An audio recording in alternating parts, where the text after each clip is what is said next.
धारावीचं नेतृत्व यापुढेही मी करत राहणार असं वर्षा गायकवाड यांनी म्हटलंय। ईडीच्या नोटीस कोण देत आहे सर्वांना माहिती आहे। खोटं बोलायची एक लिमिट असते।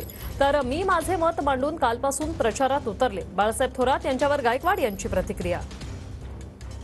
जागा वाटपांचं त्यांचं ठरत नाहीये आणि मुळात तुमचं देखील नाव त्या ठिकाणी घेतलं जातंय, नसीमबाईंचंही घेतलं जातंय, अस्लम शेखचंही नाव घेतलं जातंय त्या ठिकाणी। काय म्हणाल, नेमकं काय घडतंय?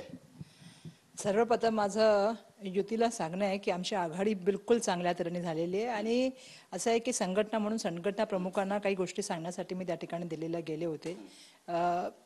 नक्कीच महाविकास आघाडीच्या मी तिथे पण मुलाखत देताना सांगितलं की 6च्या 6 सीटा जिंकण्यासाठी आम्ही येणाऱ्या काळामध्ये प्रयत्न करणार आहोत आणि त्यासाठी लागेल ते योगदान आम्ही त्या ठिकाणी करायला तयार आहोत। तुम्ही या ठिकाणाहून तिकीटची मागणी म्हणजे इच्छा व्यक्त केली होती, पण आता उत्तर मध्यमधून तुम्ही लढावं अशी एक चर्चा आहे आणि जर तसा निर्णय पक्षाने घेतला तर तुम्हाला मान्य असेल का?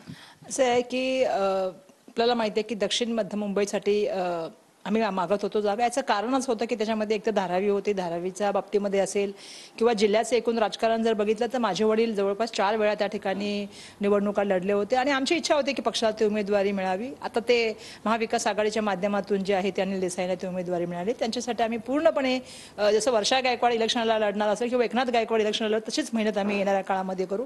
पण एक महत्त्वाचा प्रश्न आहे,